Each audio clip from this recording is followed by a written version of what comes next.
There is not a person out there that wouldn't like to learn to play the drums. Learn to play the drums from a working professional over Zoom. It's never been easier to book an affordable lesson than going to zendrummond.com. From seasoned professionals to those who haven't made the leap to buying their first kit.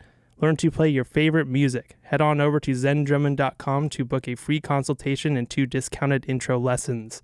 Life is a hell of a lot more fun when you play some drums. Would you like to hear Breaking North ad-free?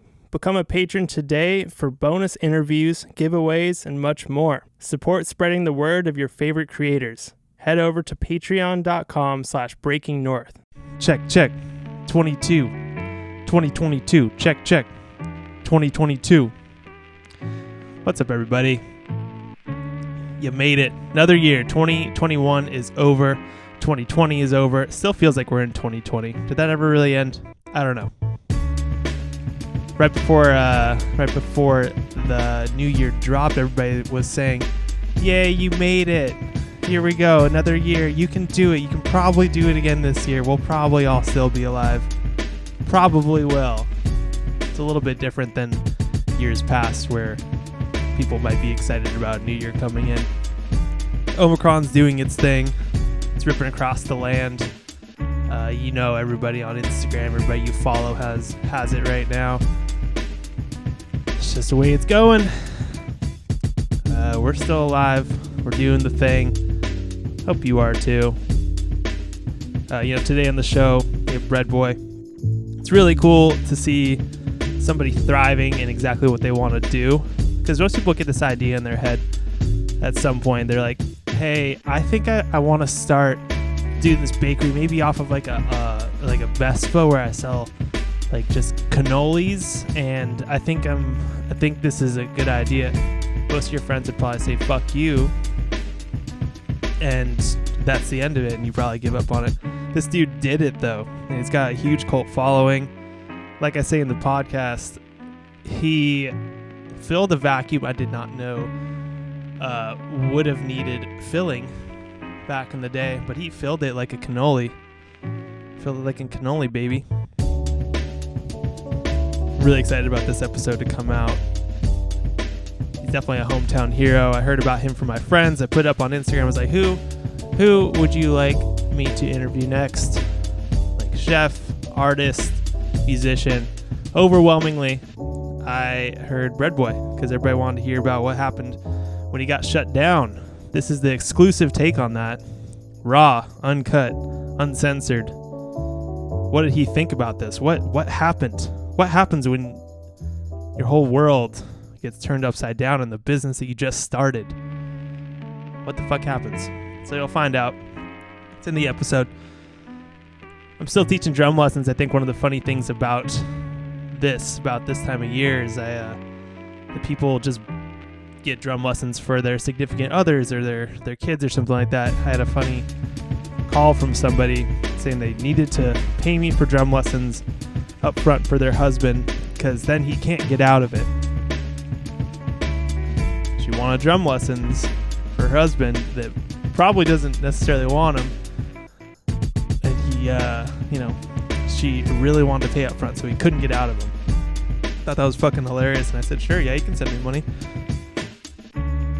Just goes to show, everybody wants a drummer in their life. Everybody wants somebody that's good at banging stuff.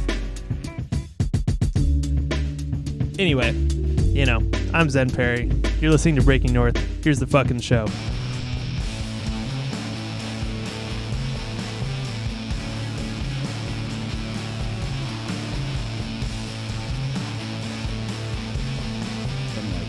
Dude, I always have, as a drummer, I used to break cymbals all the fucking time. Oh, dude. Without headphones on. Yeah, as you know, and now I have ringing in my ears constantly. Yeah, it's crazy.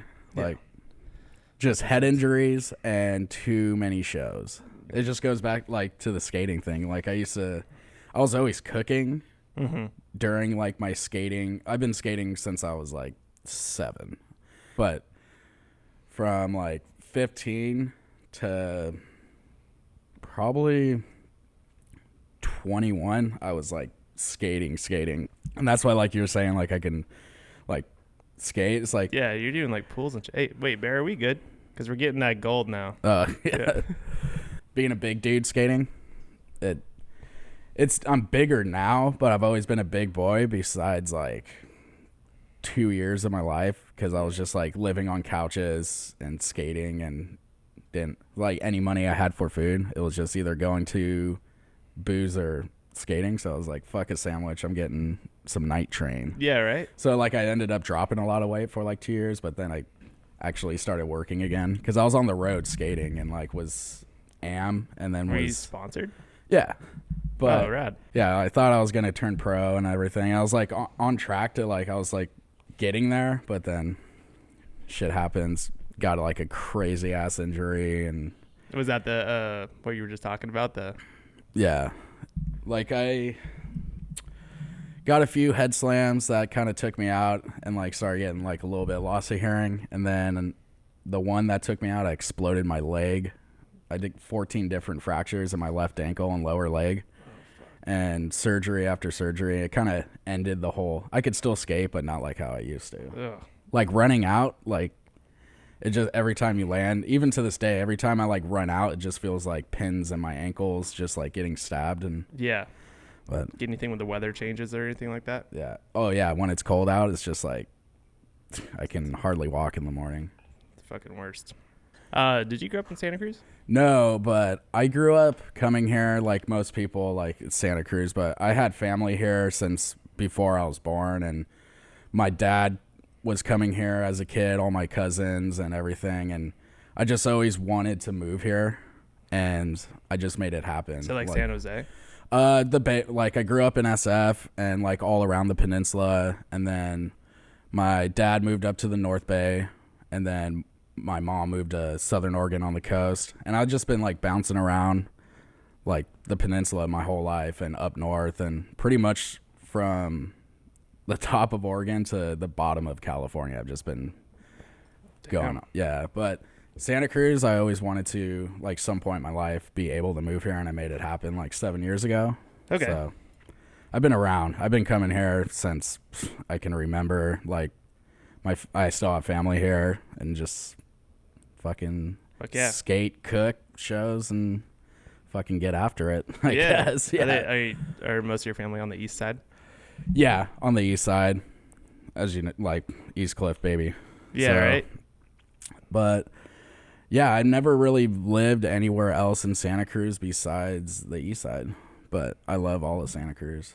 It's it's so weird how we're such a small town, but it's like, oh, where do you live on the west side? Oh, I never go over there, and it's like fucking 5 minutes away. And it's the same, vice versa. It's like, oh, Midtown or West Cliff, East Cliff, Aptos, and everyone acts like it's so far, right? And including me, it's like, oh man, I don't think I can make it to. Oh, you're at fucking Snow White. Oh, you want to get a burger? Oh, I'm on East Cliff. I can't make it. Yeah. It's like 10 minutes away. Seriously. Yeah, I'm in Midtown, and I'm like, I don't go to either East Cliff or West Cliff. Yeah, everyone just sticks to their guns. Yeah, I go to fucking Seabright, and that's it. Although, obviously I travel around. But that's how it goes.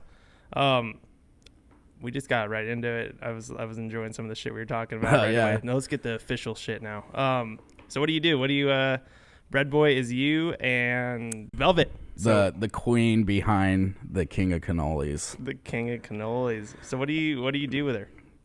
So Velvet it's funny, Velvet just got her master's in speech language pathology, and she pretty much for right now, I was like, whatever you want to do work wise, you can choose your path, but now she's just doing like the art directing of Bread Boy, all the behind the scenes, all the events, and coordinating everything, which is awesome because I'm a simple guy. Like, yeah, I have my spot on yeah, like, so Velvet helps me with everything, aka the bread girl. So she's been like the one behind like me, like pushing me, giving me everything I need to actually go out and have the balls to do this. So it's like without her, like, yeah, it's scary because like the pandemic happened, and then being a career chef, it just obliterated the whole restaurant industry, and all of us not knowing what we're going to do. Should I just drop my career I started since I was 14 and try to just figure out a new one because there's nothing for me? And she was like, And she knew I wanted to start a cart, and my buddy Eddie runs Conspiracy, the coffee guy on East Cliff. And I was just like, fuck, like, I need to save up to get a cart, or I need to, like, what do we do? And she's like, well, her sister gave us a scooter, and she's like, why don't you just start a little artisan bakery off the scooter? And I was like, you know what? That's it. Yeah, and it makes it easy, too. You already had it. Because, I was like, I was trying to find all these different avenues to jumpstart Bread Boy, because I know I wanted to do artisan bakery and just keep it simple, just focaccia and cannoli, just old school.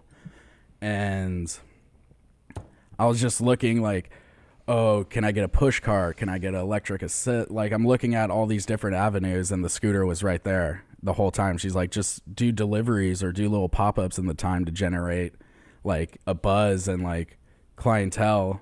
And then I was like, fuck yeah. So I just built a box, and it started off just small. Didn't know what was going to happen or how to do this. Like, I know how to be myself in a restaurant setting and this and that. And I've done pop-up stuff with other buddies on carts and stuff. But a Vespa is a whole different beast. It's like, how can you get fresh bread and cannolis and make cannolis on this scooter and like drive with all this shit? And like, it was crazy. She was like, so Velvet was really the one, was just like, just do deliveries or something in the meantime. And then it just straight up just took off. And I was like, dude, we can really do this off the scooter. So it just started small and then became this like East Side cult status following, which is rad. Because like, I wanted whatever I wanted to do, I wanted it to be community and neighborhood driven, like old school bakeries were back in the day. It's like every hood had their different bakery, and you had to get there at a certain time because they'll run out. And like, it's just like little mom and pop shops. And that's what I grew up loving growing up in SF. Yeah, you know? and it's like the idea of scarcity too. Is like, bring it in, bring the people around and sell exactly what you want to do and how you want to sell it. And especially like in my neighborhood, I love everybody. I love everybody in Santa Cruz, and I'm branching out and we're expanding to all over Santa Cruz now, doing pop-ups. But just starting in your neighborhood and with your friends, family, and neighbors, it's just like, it's awesome.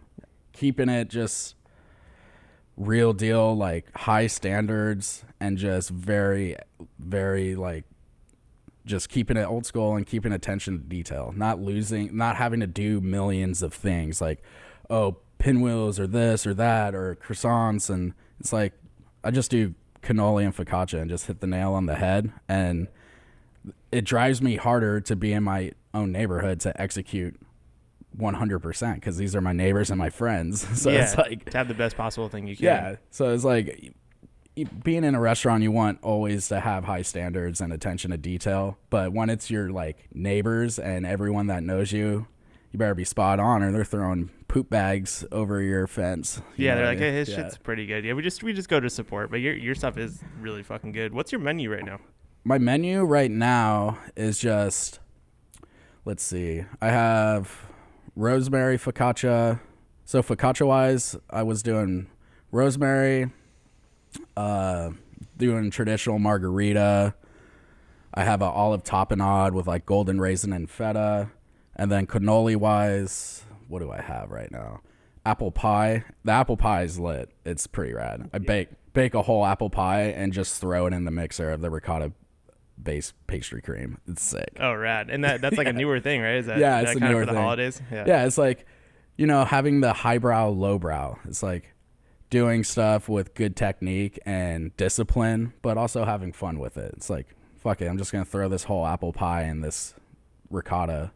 And it worked. Yeah, it works. Yeah. People have been like, fuck, I missed it. Yeah, I've been seeing that all over Instagram. So it's like apple pie, Fruity Pebbles, and then traditionally chocolate chip, pistachio, brown butter almond. I always try to keep a couple traditional cannolis on the menu and then always do something fun. So there's something for everybody, Where'd you get the idea for like, Fruity Pebbles? Pretty much that started from Christina Tosi, who runs Milk Bar.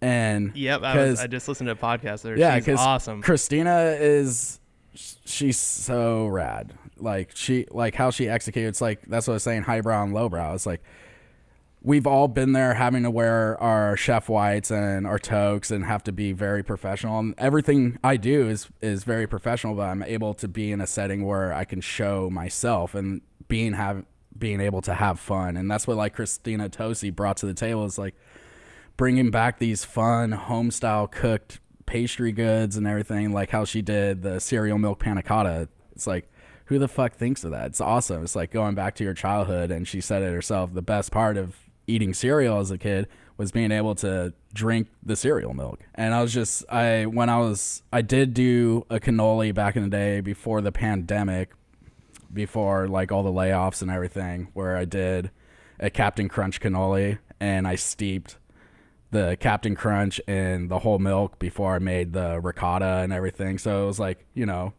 refined, but just taking what Christina Tosi did and just going off and running with it. It's like, not everything needs to be super fine dining or this and that. It's like, fuck it, dude. I'm just going to throw some Captain Crunch in. Yeah, and this exactly. is the same thing with Fruity Pebbles. It's like, cannolis are great, and everything technique-wise is there with the cannoli. And it's like, fuck it, dude. I'm just going to throw this thing in some Fruity Pebbles, call it a day. Yeah, exactly. It's awesome. Don't be too pretentious about it. Yeah, it's like, people want that stuff. Yeah, dude. It's like, it's early morning. Yeah, we're eating cannolis, but it's technically breakfast now with the cereal on it. So exactly. Yeah, it's keeping it fun, really. It's also delicious, but you know, it's just about having fun and just seeing everyone smile on East Cliff and all of us like just having fun. Like, it just, there's nothing like it. Yeah, it's you putting on your own punk show right there. Yeah, it's awesome. Like, without the people in the neighborhood, like this would be nothing. That's why it's just humbling. Like, I'm honored, like, to be a part of this neighborhood and community. It's, people always ask me like, oh, this is such a like crazy thing, good idea. It's like, dude, it's like,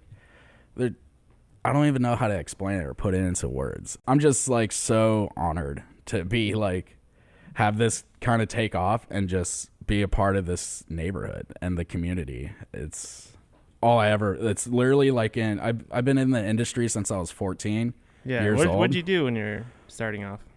So I was in Southern Oregon on the coast in Smith River, California.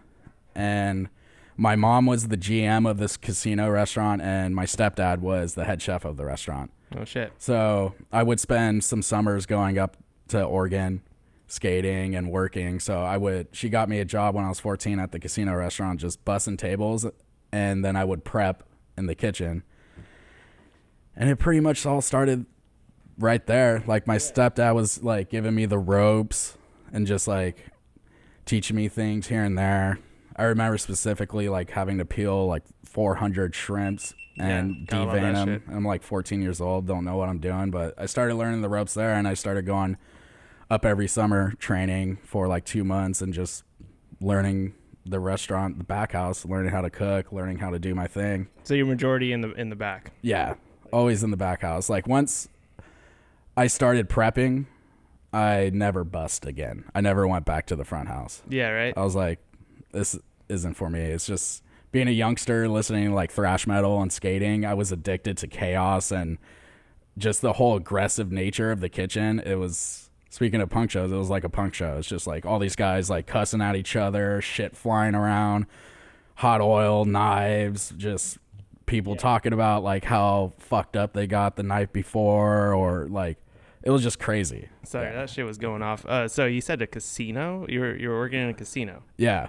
Oh, shit. So it was even gnarlier. So, like, you have these people that have been on a bender for, like, 24 hours, and they would the restaurant would open at, like, 6:30 in the morning, 7 in the morning, and it's connected to the casino. So it's like once the restaurant opens, these, like, people on drugs and drunk and just, like, crazy-ass people walking through the doors, and I'm just this 14-year-old kid just like, well, let's go. Like, right? That's what it's like being at the top of a ski jump and you're just like looking down. Like, here we go.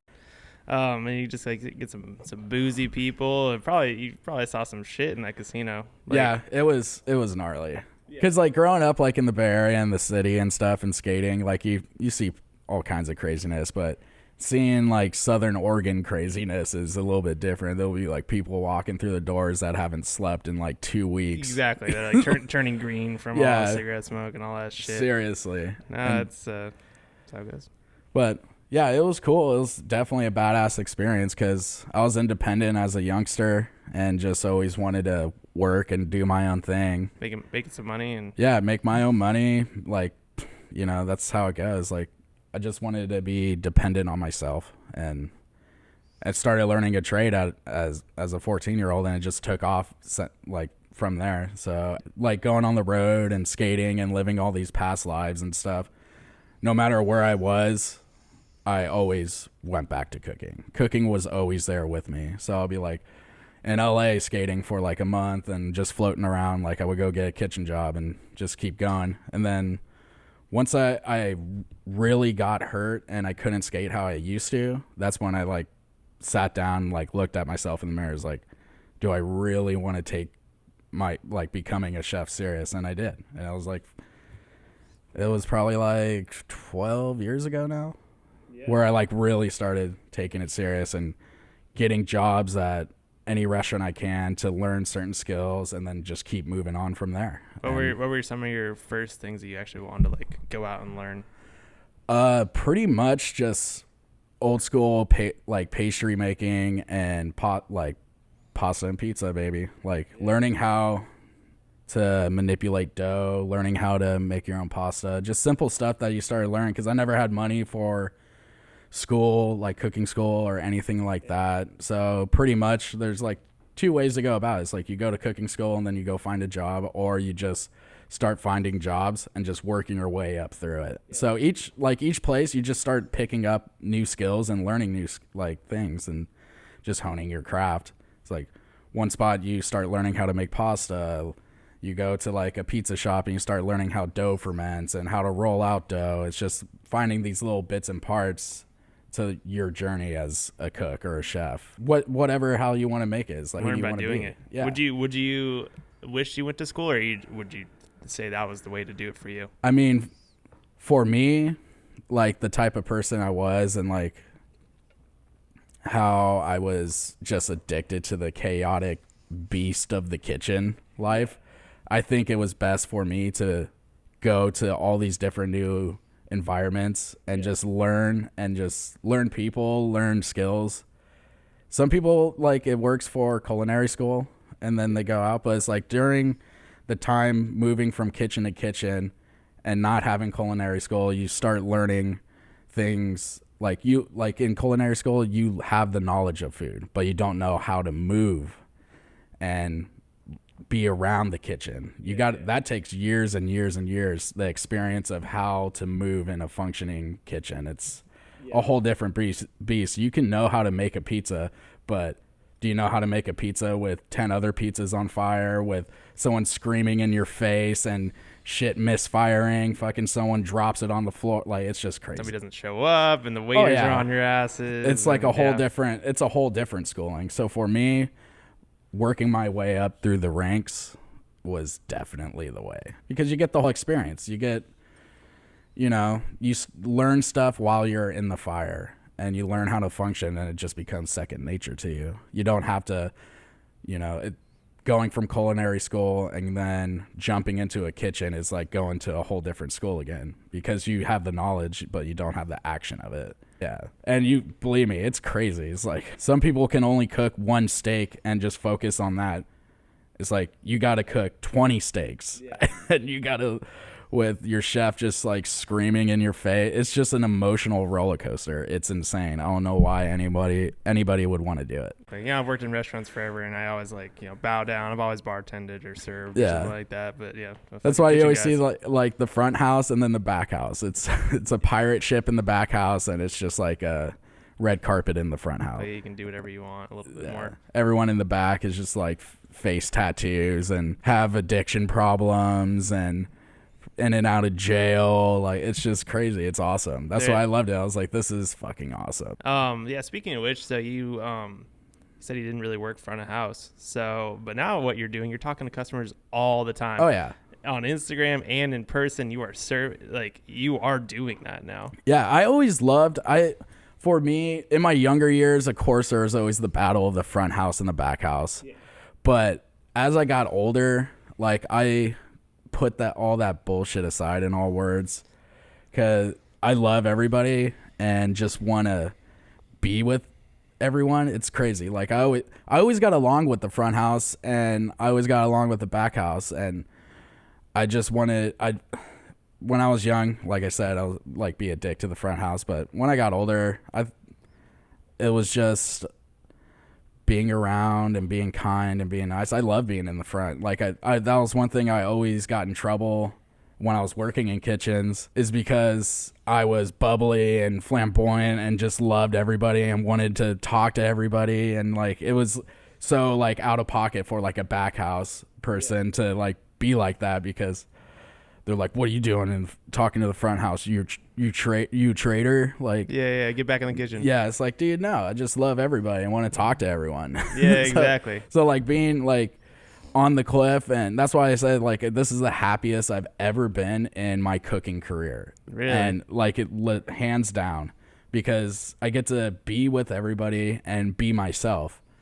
And when you're in a kitchen and you're working for a restaurant, it's not your restaurant. You got to be like, you know, you can't do this, can't do that. And I get it. And like being disciplined, I always follow the rules. But now being on the Vespa, I can be myself in all aspects. Like I'm behind the scenes, I'm the back house and the front house, but I'm just myself. And that's one thing I always got in trouble for, because I was always just wanting to talk and love everybody and just like.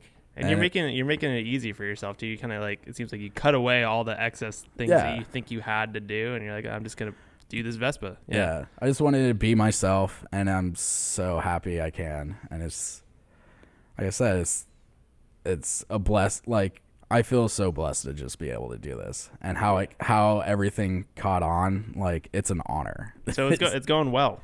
Yeah, it's definitely there's always speed bumps. Every day is different, you know. I don't know what to expect. I just roll with the punches. Like I got pinched, you know, and had to take 2 months off, which we all knew. Hey, let's talk about that. Let's do it. So I talk way too much. I know I'm just like rambling. I feel this is why we're here. I don't even have to go off my questions. This is fucking great. Rambling. No, this is gold. You're nothing but net positive. So what happened? What happened?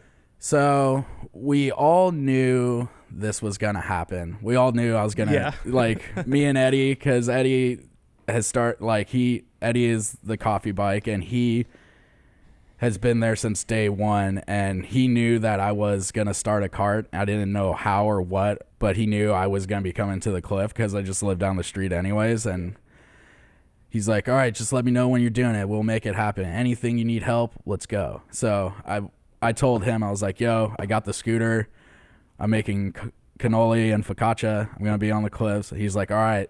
He's like, are you getting any papers, this or that? I'm like, it's in the works. So I pretty much started. We had to do what we had to do. It's like, well, you got to make your money first. Exactly. Is this even viable? Yeah. Yeah. Like we didn't know what to expect. And I was like, it was either all or nothing, because no restaurant jobs. No one wants to hire chefs. No one wants, like, there's nothing. I was like, fuck it. Like we're going straight guerrilla warfare, like no papers, no nothing.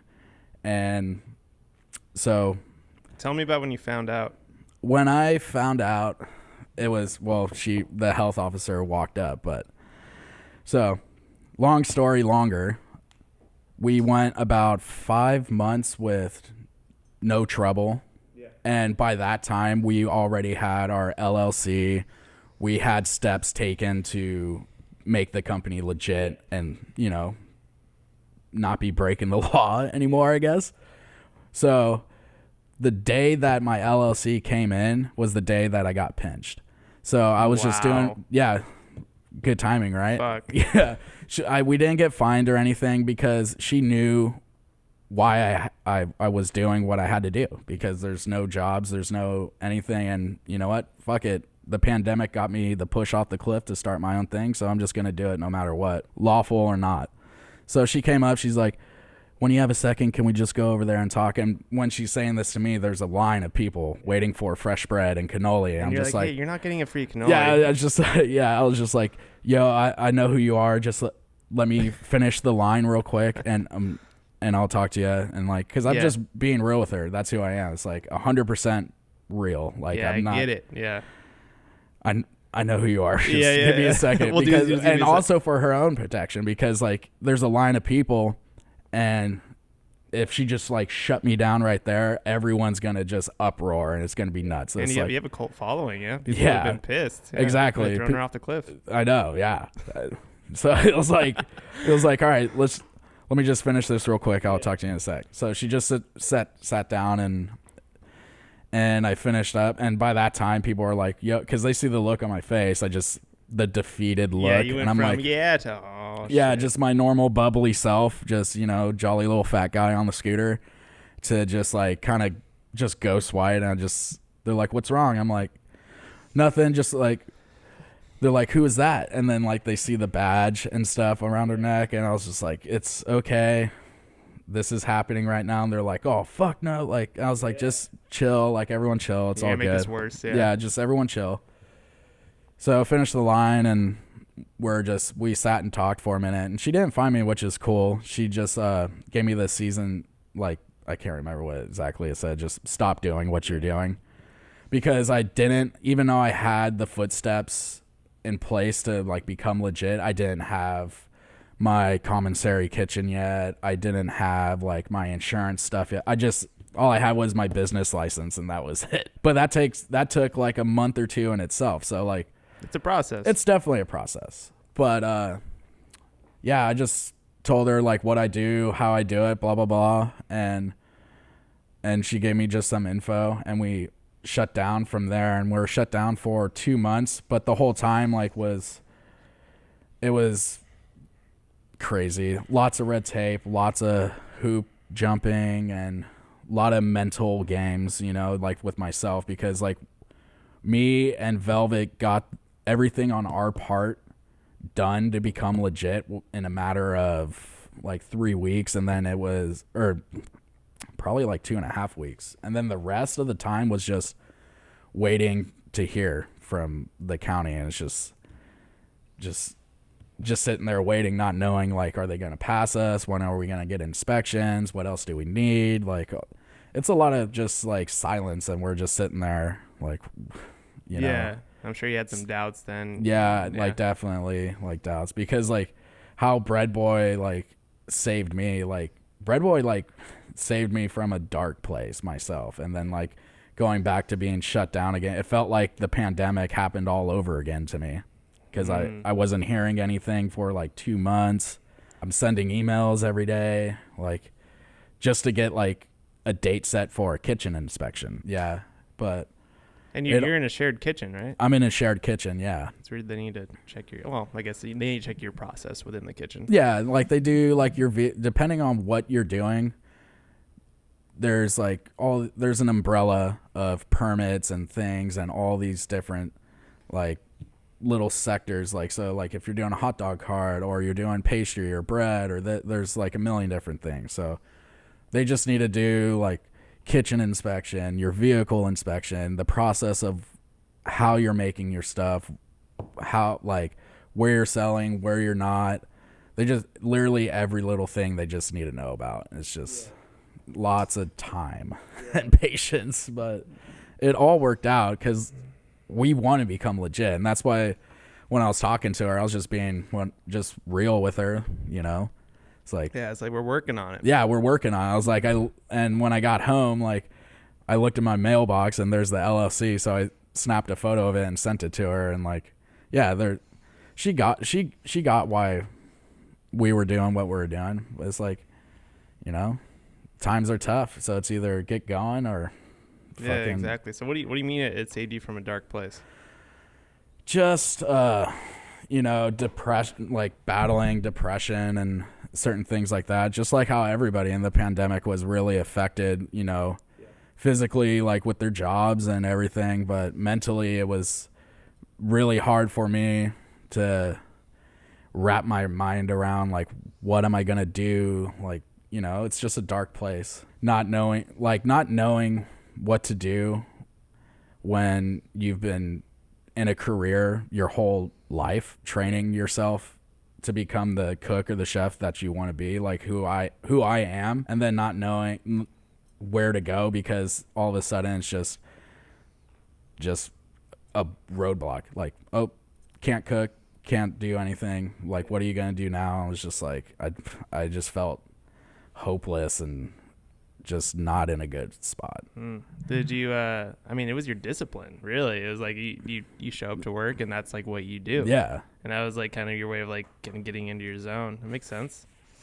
Yeah, and like how much I love to cook and everything about cooking and restaurants, and it's just my happy place. Like being with people and taking care of people, it just it's a part of me. It's who I am. And that's why it goes back to saying like how this is the happiest I've ever been, because I'm right there with everyone, like face to face, and getting to just be a part of this vibe of and just taking care of people, having people laugh and smile and just get to go out. Yeah, get to go out. They make an event out of it, really, it seems like. Exactly, yeah. It's just going from all this human connection and then nothing, just like darkness. It was just a bad spot for me. What did it mean for you that community rallied around you so hard when that happened? It pretty much brought tears to my eyes. Like I have this tough persona and I'm a big dude and I have tattoos and I blah blah blah, but it's like really I'm a gummy bear. It really, like, I never experienced this amount of love, and even right now it's like makes me want to choke up. I was like dumbfounded because I always wear my heart on my sleeve, and like I said, it's just to be a part of this community. It's an honor, because when I got shut down and then everyone just rallying together for donations and ready to skin this person that snitched me out, and like even though it's like it was a bad thing that happened, but like it made me feel really good because everyone, I didn't even know a lot of these people too, were just rallying together to like bring me back, and it speechless. I was just like holy shit, like this is crazy. And I was like I didn't even know what to think. I was just like, I was at one place, like when I got home after I got pinched, I was just like so defeated and like shaking and didn't even know what to like think or say. And then I posted what happened to let everyone know.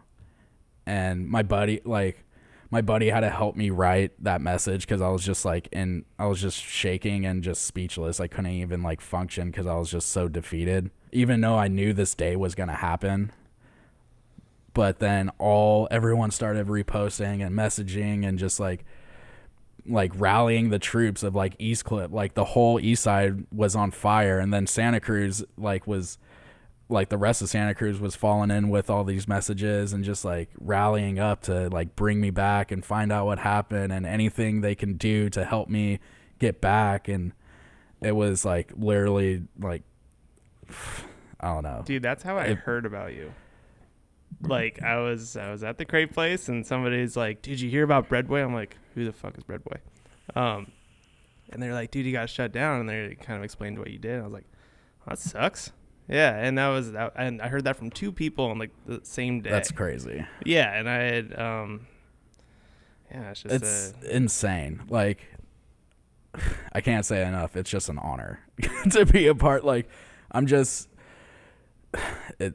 this is why Santa Cruz is fucking awesome.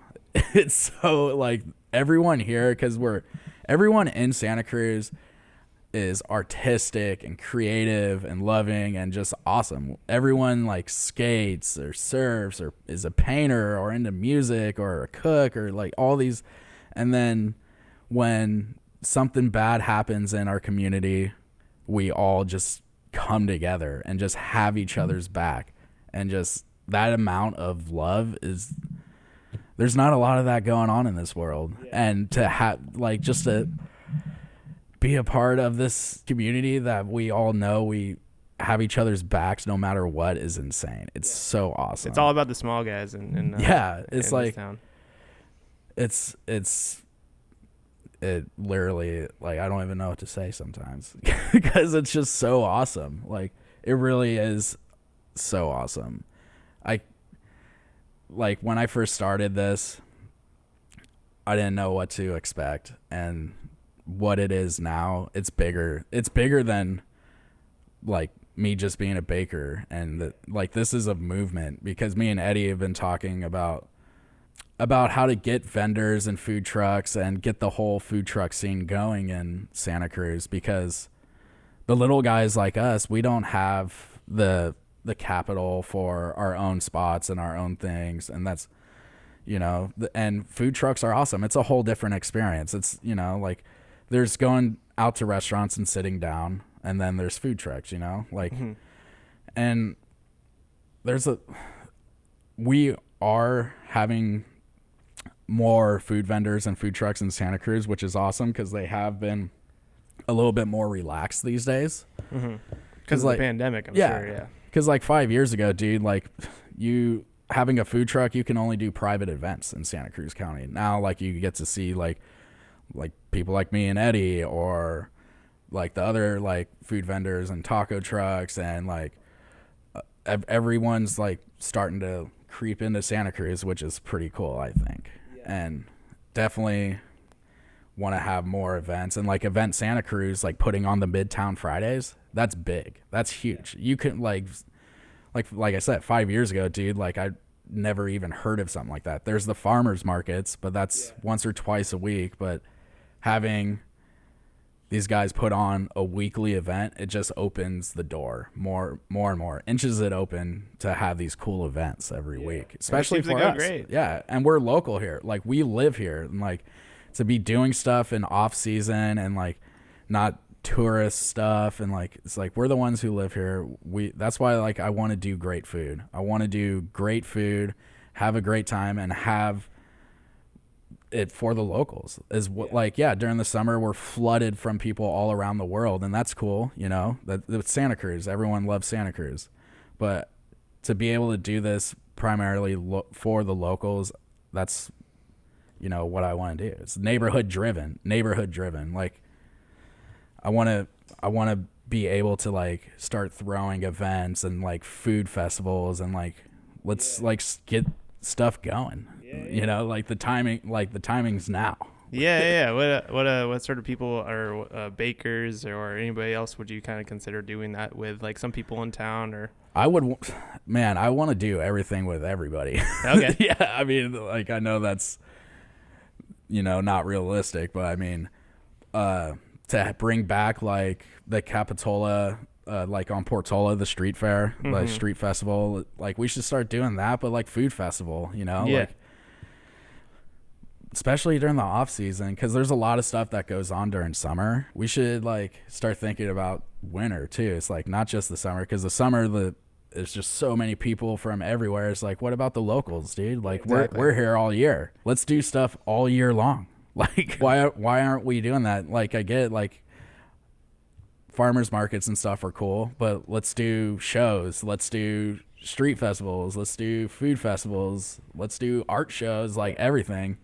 Let's put on a punk food festival. I'm so down, dude. I don't know why I've never really heard of that. That'd be so sick. Just cannolis flying through the pit. Yeah. Slices of pizza hitting people in the face. I'd be down. I'd be down. Do it. Because, like, especially around 41st, like, and then same thing with Westcliff. Like, it would be sick to have, like, every week, like, Westcliff food truck and, like, show pop-up, Abtos pop-ups, like, just where this county lets us, like, shut down, like, a little area that isn't used or whatever, like, a little lot, and just, like, start the food truck scene. That's one thing. It's like, having a food truck is rad, but it's like, having places to go is, like, the big thing. It's like, there's so many empty lots in Santa Cruz County. It's like, let's turn those into a county-run host facility. Like, let's take note from, like, places like Austin, Texas, and Portland, and Venice, like,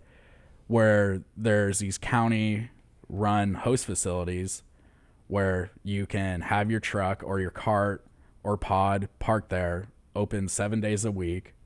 And that creates jobs for city too, because sanitation, upkeep, and maintenance of the lot. Yeah, and you rent space from that lot, and that goes, generates more fundage for the city to upkeep more lots. Exactly. And it would be a game changer in the food, like having a great food scene here. Like the people of Santa Cruz, all of us deserve to have a great food scene here. Yeah, absolutely. It's a little lackluster. A lot of people will go over to San Jose or San Francisco. Yeah, I know some people that will do that just for dinner. Yeah, come back. Exactly. So building that up. There is great places here, and there's great chefs here. Yeah. Where do you have any recommendations? Oh, dude, I know the spots. Tell me. Sorry, vape god. It's been 1 month since I quit smoking cigarettes. Oh, you're killing it. Thanks. I'm on edge. Yeah. Home, home is awesome. Have you been there? SoCal No. Village.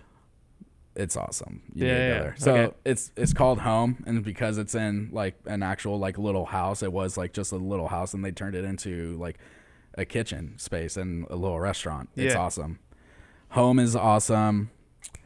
Venus over here, the distillery. Yo, if you're looking for the best burger in Santa Cruz, check out Venus. Really? Dude, Home, they make their own American cheese. I'm sorry, I'm like a purist with like certain burgers, and like I get there's always a time and place for like aged cheddar or like a crazy steak blended burger and Wagyu or whatever, but give me a good old style American cheese patty, like some aioli and pickle and onion, solid. Yeah. And So- they make their own American cheese. Yeah, it's crazy. It's awesome. No one makes their own American cheese because American cheese is like made with stabilizers and everything under the sun. Comes in a plastic. But guess what? It's the best. They're doing it. Okay. So Venus, like Chef James, he's one of my buddies. He's awesome. They're killing it. Every time I go there, it's awesome. So not just their burger, everything they do is amazing. Yeah. So Venus is awesome. Home is really good. Beef cheeks, baby, at home. Beef cheeks. Like I've had people do beef cheeks and they're all right, but Home does it so good. Nice, slow braise, just falls apart, melts in your mouth. Deep, nice demi, braising liquid, just reduced down. So good. Home, Venus. Alderwood is great. Let's see. Who else? I know I'm forgetting other people. I'm gonna check all those places out. I've wanted to go to Venus for fucking ever. I feel terrible. I know the owner. Yeah, they're good. Like I love their food program, and up and coming. It's a great like space too. So let's talk about the art of Bread Boy. How did that? You got it. Your branding came out of the gate right away. That came like the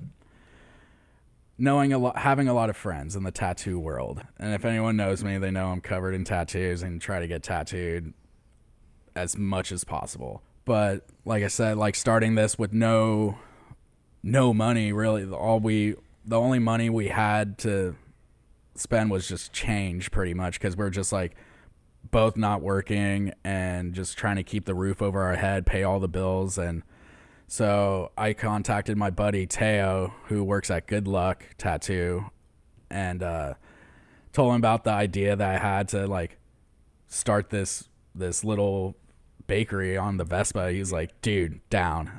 He's like, whatever you need help with, let me know. So we talked about like how we wanted the logo and stuff, and pretty much it just kind of traditional artwork, and we really based the stance of the Bread Boy logo off of a certain other company, but it's not the same. It's just the stance of how he's standing. Big boy. Yeah. And then we took my Bitmoji on we took my Bitmoji like the face, because it's like gold earrings and like a gold tooth and like because Teo does great like cartoon work too, tattooing. So I was like, dude, this is perfect for him, because I was like, let's just do like a traditional style like version of me just like holding a cannoli and like skating a cannoli, and it just worked. All tatted up. Yeah, all tatted up and stuff. And he drew it up like he painted it like a back piece and like stenciled it like a back piece. So I built the box, and then he came over with a stencil, like a back piece stencil, and laid it on the box, and then just started painting. So it was awesome. It was like the Vespa was getting tattooed. Has anybody got a Red Boy tattoo yet? Not yet. All right, I'm hoping whoever's listening right now, somebody out there is going to get one. I can think of a couple people. Who are listening, like, who are going to listen to this. People were like, "You don't have a Bread Boy tattoo yet?" I'm like, "No," because I was like, that kind of like, I didn't want to. I don't know, like, I'm sure, like we always talk about it. Like I was like, I wasn't gonna get face tattoos, and then I was like, wouldn't it be dope if I had like a cannoli teardrop? Oh shit! Like brink, what's up? Like yeah, but then I'll just look like some like, I don't know. I don't want to look like a SoundCloud rapper or something. The cannoli killer. Yeah. Cannoli killer on the mic. What's good? Yeah, right. So your Vespa. Yes. Yeah. So wait, did it start off red? Am I just tripping out? Yeah, my girlfriend's sister gave us that scooter because they were moving to Texas, and it was like hadn't been ridden in like 2 years, and like just sketchy, and yeah, it was gnarly. Yeah, it started from there. That's why I was like, everything just kind of fell into place, like, because I didn't know what to do, and I was like looking at all these different avenues to start a cart, and like I said, Velvet was like, just start it on the scooter. It's already there, and it's the same Vespa now, or is it white now? No, I got it because the other one was breaking down. Oh, so yeah, it was that sketchy of it. You didn't fix it up to. I had a guy look at it and was like trying to like save its life pretty much. He's like, dude, this is gonna go at any moment. So I was literally riding it until the wheels would fall off, and they were falling off. Okay. So it's part of the charm of the Bread Boy. Like, it's not legal, scooters falling apart, like all this shit. It's just everything. It's punk rock as hell, dude. Yeah. Yeah, it's so punk. Until they close you down. Until they close me down. Then you're like, fine, fuck it. Okay, here we go. Wait, so did they inspect your scooter when they did that whole thing? Yeah. That's hilarious. They depending on what you do, like what you're doing food wise, and food opening a food cart is really, really hard. You can imagine trying to open up a restaurant here is a whole different beast, and we can talk about that yeah, so like being a career chef, I know what it takes to do food safely. Yes. Clean, sanitary, on point. And that's what I say. It's like standards are very high when it comes to the Bread Boy. Like on the scooter and everything. And it's being able to function fast, efficient, and safely. And so they inspect like, oh, how you're doing it, like what they're doing, like what I'm doing. And they're like, you have it down. They're like, it's fine. Because, like I know what I'm doing. I'm not some average Joe that is just like, oh, I want to just like do food off a scooter. It's like there's a lot, like it seems simple, but there's a lot of things that come into play with it to make sure that like the best quality thing, like food, is coming to you. Whether from every step of the process. Every single step. That's what I say. It's like being in a restaurant or being on the Vespa. It's like it's still the same like I'm just 100% hitting the nail on the head. And especially like I want everyone to be able to enjoy great food, whether it be off a Vespa or at a 5-star, That's what it's cannoli and focaccia, and I just try to make sure that every loaf of bread and every cannoli that goes out to somebody is 100% tip top. Dude, tell me about your family. You're Sicilian? No, my family is Genovesan, and because the Southern Italy is cannoli, where cannoli is made, and then focaccia is from the north. So we're breaking down those barriers, because it's like in every culture is like the north and the south technically don't like each other, but it's all about love, baby. We gotta break those walls down, break the bread, break some bread. Yeah, so I always been interested in artisan bread making. Like through my cooking career, it's always something I've done for family and friends, and depending on the restaurant I would be working at the time, we'll do like some specials, like with like just a nice home sourdough with like burrata and like, but I never really got to put artisan bread making into production through my cooking career. And it's a whole different beast of honing those skills, because I'm like any cook in any aspect of cooking, it's like you're constantly learning every single day. And if you're not learning anymore, step out. Like if you think you're not learning anything anymore cooking, then cooking isn't for you anymore, I guess. Like I continue to love to learn, and with bread making, it is a lot of headaches. You're learning every single second of the day, and the bread is putting you in your spot. Like it's putting you in your place, because it's a whole living being. And that's why I was interested in bread, is because bread is one of the longest standing points of food that, like, since we were still dragging our knuckles on the ground and living in caves, there's been bread, some sort of form of bread, like even like before yeast was involved, just flatbreads. Just bread has been a part of our world for so long, and learning it and trying to understand it's been crazy. And the different aspects of it, yeah, how it changed over history, and exactly things you can learn from every part of it. Yeah, and it like I was saying, when it puts you in your place, like bread is, you can try to manipulate it any way you want or this and that. At the end of the day, it's gonna do whatever it wants, because it's alive. It's alive. It's a living thing, and like, based even off of weather, right? Yeah, weather, moisture, heat, cold, like everything you do, like it's the environment that it's in. It's like you can try to control the bread itself, but you really want to be trying to control what it's living in, because even different regions of where you live at, like the yeast and like everything starts growing different. Especially the sourdough I have. The sourdough isn't in production yet, because it's just me right now. So I'm able to do like all these different focaccias and everything, and all these different cannolis, but I am wanting to put sourdough into production. It's just a whole different production. So I got to make sure that I'm able to execute it the best I can, because I'm not going to try to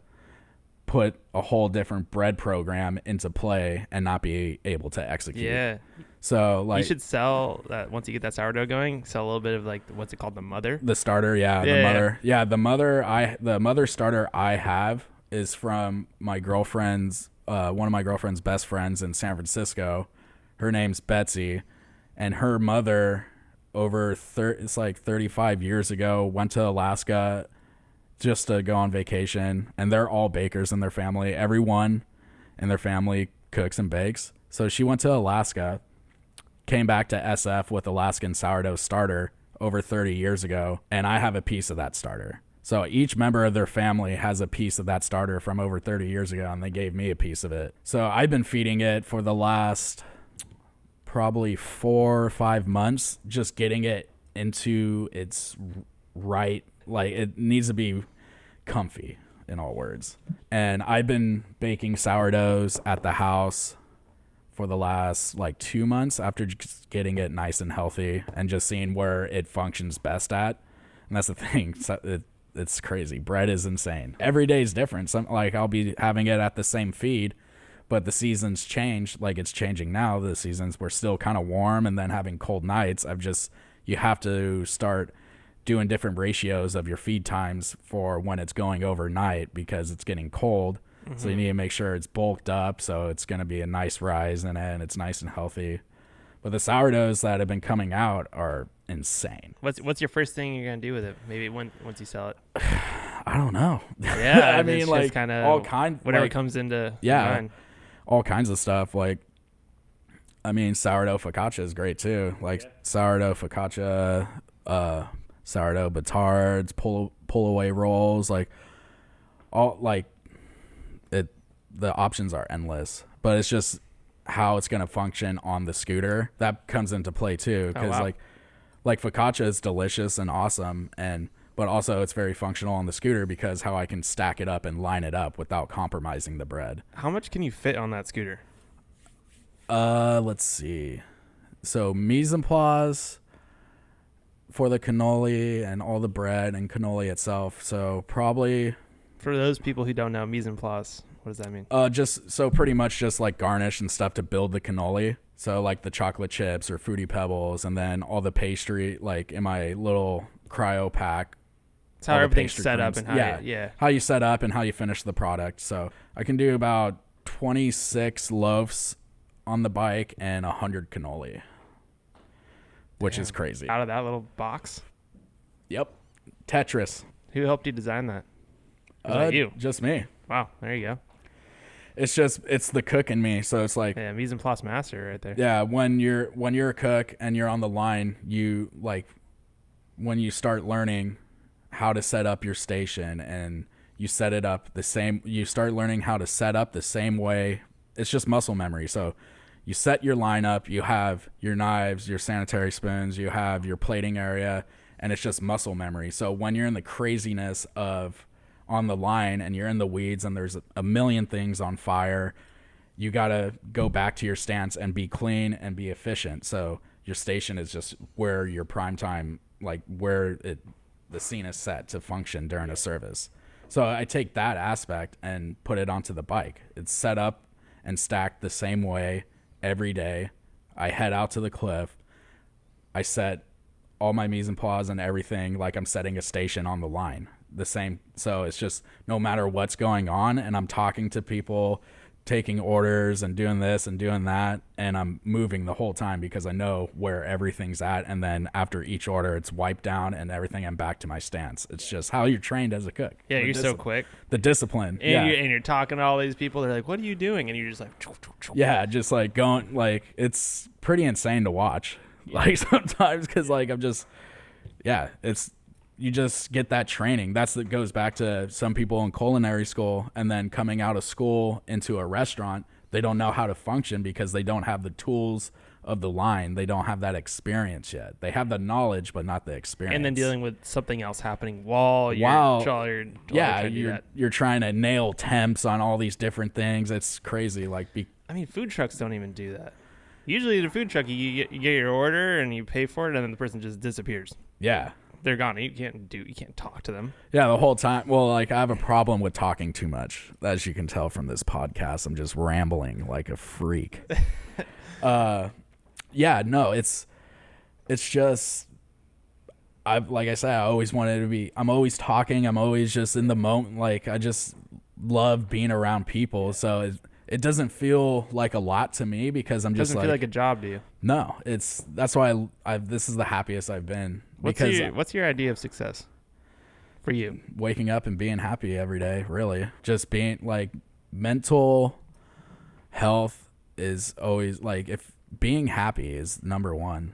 Like things come and go in this world, you know, and we're only here for such a short time. And that's why like it was very humbling and loving with everything that happened to me when it was bad. When it's good, it's bad. When it's bad, it's good. Like just being happy is number one. That like being successful, like people can have all the money in the world and all like, you know, sex, drugs, and rock and roll. But at the end of the day, if you're not happy, like what does any of that shit matter? You know, it's always good to have like your bills paid and like, you know, being able to go out and spend money or go shopping. Like, yeah, those things are cool too. But like I said, if you're not happy with yourself or your life, nothing seems worth it. It's like that's what, like near the end of like working in restaurants for other people, you know, I was at the skill set where I was thinking like maybe it's time for me to start doing my own thing because that was happening before. Yeah, and like because I was kind of unhappy because I was in a spot in my mind and my life where I'm like, where before the pandemic, what should be the next step for me? Like what should I be doing? Where should I go? And then the pandemic happened and being laid off and never hearing from like my owner again, like getting treated like just garbage, like pot tossed to the side, and then like what should I do? And then just started my own thing, and I've never been happier ever. Like, with all the headaches and all the craziness that it took to get to this point, I can like honestly say I'm finally like 100% happy. That's fucking rad. Yeah, like it could be like, I just want to like do enough to keep Bread Boy going and like pay my bills and just be happy and just be with everybody. What's next? What's next for Bread Boy? Other than sourdough, you know, like, are you gonna ever open up a shop, an actual food truck? I want to. I want to. Yeah, I want to go brick and mortar. I want to open a truck. I want to do all these things, and and it's just so much. And I've been looking at the right avenues to take to get to that, but it's so hard because, like, talking about money wise, like, I did look into a spot around the neighborhood. I'm not going to say what spot, but if the owners are listening or anything, I don't want to catch any bad blood, but it's expensive. Like, yeah, I know. Like, I looked at a building that's not even that big of a space. It's just like a normal little spot. And just to be in that spot, no utilities, no nothing, no build out, no food costs, just the rent itself was $6,500. And for someone like me, that's just a small little like mom and pop style bakery. Mm-hmm. Like that's a lot. That's a lot. Like, just like paying, like I rent a space at a commissary kitchen, and that's already like too much. Yeah. Yeah, it's already too much. And like, it goes off as fast as I can work too, because it's hourly. So it's all, yeah. And I work as hard as I can, as fast as I can. And yeah, that's already just too much. And I'm just like, damn, like, yeah, because you sell out so quick now.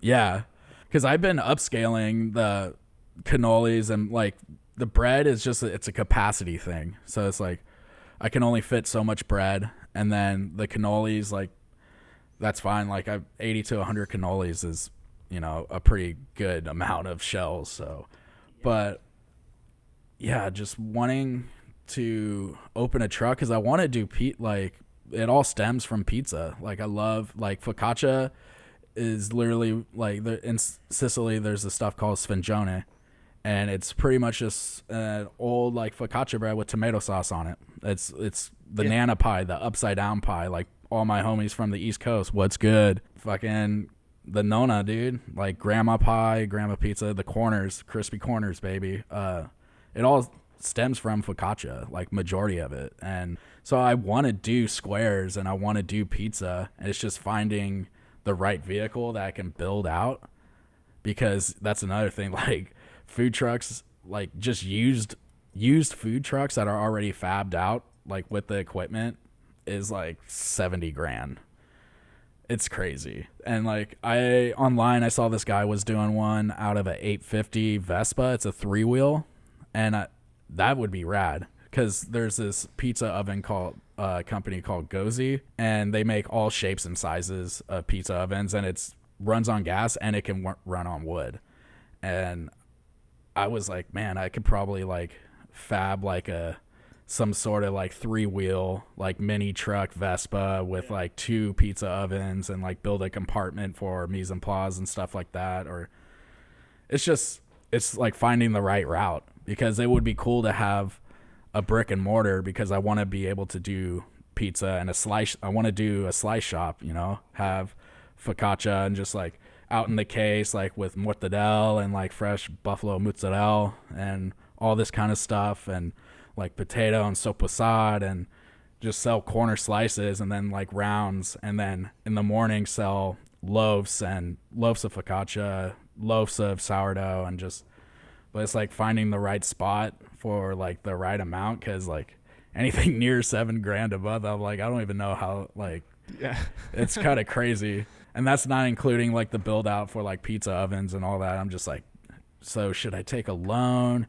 Should I like take on a partner? And like, but I don't want to, like, I don't know. It's, I mean, just imagine where you're going to be at this summer. You know, you're going to be doing this for a while, and because I don't want to lose my connection to the people of Santa Cruz. Absolutely. Yeah. I don't want to lose what we have all developed together.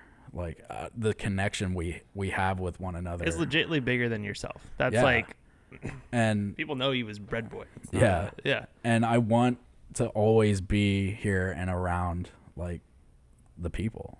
It scares me not to take on the venture of like running a brick and mortar or the next step. What scares me is like when you get you expand to these bigger things, and I don't want to lose the connection I have with all my friends and family and neighbors. You're looking for a brick and mortar that's like in your neighborhood. Yeah. And because I want to be with my people. Like, I don't want to like end up like going, like trying to expand to a brick and mortar and like going somewhere where it didn't start. Like, it would be cool to like start a little shop in my neighborhood and then get that situated and then open another shop somewhere else in town. But I want to just not lose that connection with everybody, because when you do open brick and mortars, it does change. Yeah, I bet. And it's not just a dude on a Vespa anymore. On Eastcliff, it's a thing. Yeah, I want to. Yeah, I don't know. It's cool that you can keep it small too. Yeah, because I don't want to be like a huge corporate or like branched out. Like, it would be cool to have spots and like a brick and mortar, but it's still going to be the same aspect. It's going to be all neighborhood driven. So that's the thing. I'm not going to let go of all my friends and the neighborhood. It's like people forget where they come from sometimes. Yeah. And at the end of the day, it's a restaurant. People are seeking you out to go to where you're at. It's like you should be bowing like at your clientele's feet and give them the best you can offer, because they're the ones who are going to keep you going in this life. I just want, no matter what we do, it's always going to be neighborhood and community driven. I don't know. It's scary, like expanding. Yeah, exactly. And you got your hands full right now. You're busy. Yeah. Yeah, you just opened back up. It's been fucking great. Let's one last question, and then we'll get into some shout outs and all that stuff. What are some chefs people should check out, some books, like some stuff that people can get into kind of your world a little bit more? The bread world. The bread world, yeah. Who should people check out? Let's see. The queen of California bread making. What really, like, when I'm feeling down and out and like frustrated with my bread or like having a bad day, Nancy Silverton. She is so awesome. She's one of the best bakers around. You can see her on Chef's Table, all kinds of stuff. She has many books, she has many places, but she really, like, her story and journey with bread is crazy. She's from LA and she's awesome. She's just like the one. Okay. She's awesome. Okay. Like, cause she does it simple too. Like her journey with food and her life, but like what it comes down to is just pizza, pasta, and salad. Like, it's very it's simple, and what she does with her food and her bread making is insane. She's insane. She's definitely just inspires me, and I watch her a lot. I'll just watch her Chef's Table over and over and over again. My girlfriend goes crazy because I just sit there and just watch her open up the bread to see the crumb, and I'm just like, oh. There it is again. That's a money shot. Money shot. Crumb shot. Shout out to the number one in my life, which is Velveeta. Velvet Crevillian. Bread girl. But Velvet's awesome. Without her, none of this would... I don't know what I would do without her. She's the rock. But Santa Cruz is definitely my heart and soul, and I just, no matter what I do, I'm always going to be just bowing at the Santa Cruz people's feet. They're awesome. I love every single person I meet on the street, and anything y'all need, hit me up. Let me know. I'll do anything. I'll come mow your lawn or do any, like, seriously. I'm nothing without the people of Santa Cruz, and it's an honor to be serving y'all bread off my scooter. That's literally it. I love y'all. Straight up. Rad. I will always be in debt to you. I think I've got through maybe like an eighth of the questions that I had, which is so rad. I've enjoyed every second of this. I'm hoping maybe get you and Velvet on the show next time when you're whatever comes next. I just feel like I've been rambling like an idiot. No. I feel like my mind races too fast for me to like speak like my thoughts correctly. I legitly think it's cool that we're capturing this right now, because you're at like this start in this crossroads where in like 2 years there's no way I would have got you on the show. Like there's some shit. I don't think so. Dude, you got so many great ideas, and it just makes so much sense in my head. It's like, oh yeah, like I would have never thought there's even a vacuum for a space for what you're doing in Santa Cruz. I just hope like with the future of like not just this, it's bigger. It's opened up like ideas and inspired people to go after their own ventures in the street food world, and like I don't know what else to say. It's just an honor to be like serving the people of Santa Cruz and being a part of it, because hopefully the food scene in general in Santa Cruz is going to jump to like a whole nother level. And then hopefully the food scene on the streets, it's like the street scene has always been here in every city. There's always these little cult status following like spots that people have. And hopefully we all just blow up together, and we're all just like one, just holding hands in the cannoli crossroads of the future. I mean, I'm excited for this next summer and all the things that come, and just whatever happens in the future, like it's gonna be gnarly.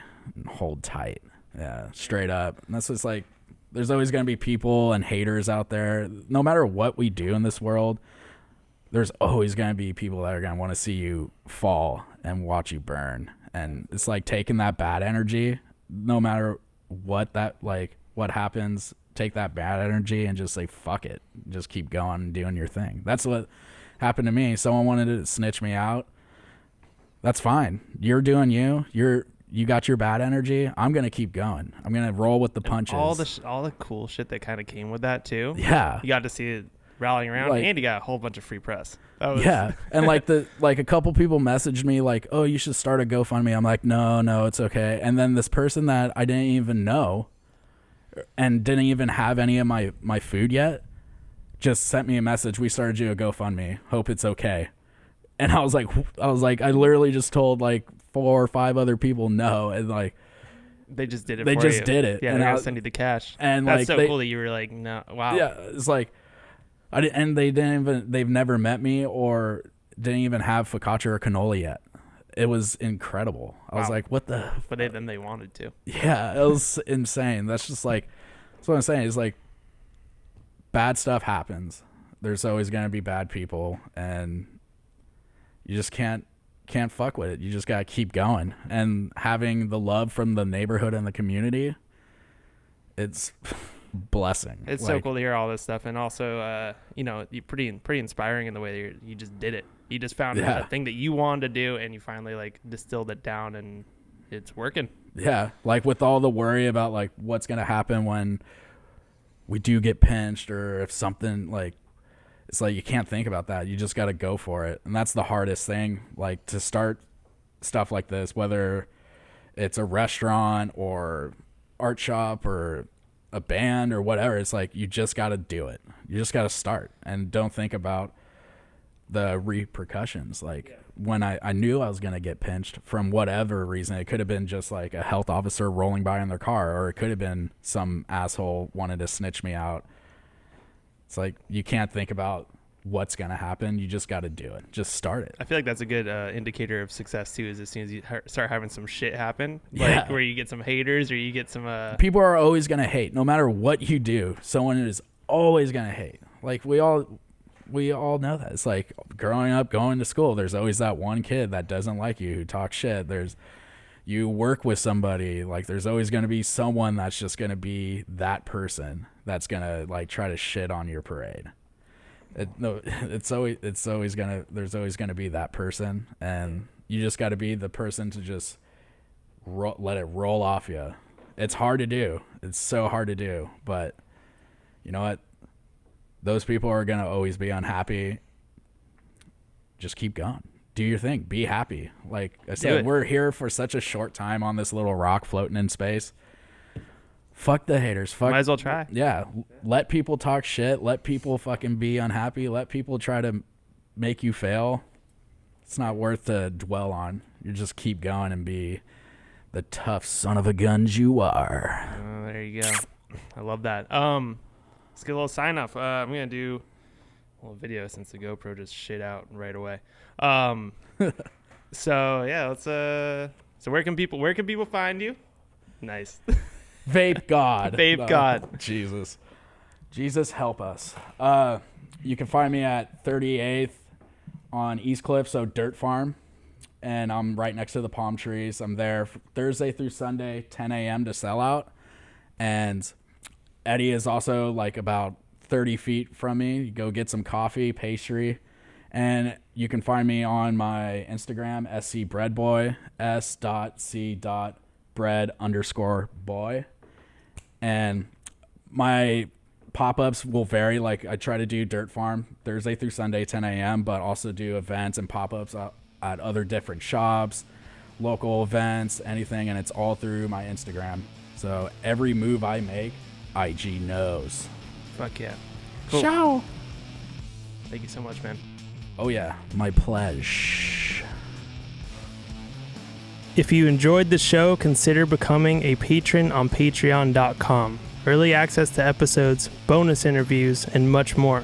Head to patreon.com/breakingnorth. That's patreon.com/breakingnorth. There is not a person out there that wouldn't like to learn to play the drums. Learn to play the drums from a working professional over Zoom. It's never been easier to book an affordable lesson than going to zendrummond.com. From seasoned professionals to those who haven't made the leap to buying their first kit. Learn to play your favorite music. Head on over to zendrummond.com to book a free consultation and 2 discounted intro lessons. Life is a hell of a lot more fun when you play some drums. Would you like to see more stories of artists, creators, and characters that we love? Sign up for the Breaking North newsletter. To sign up, click the link in the show notes. Be sure to like, subscribe, and leave a review if you like the show.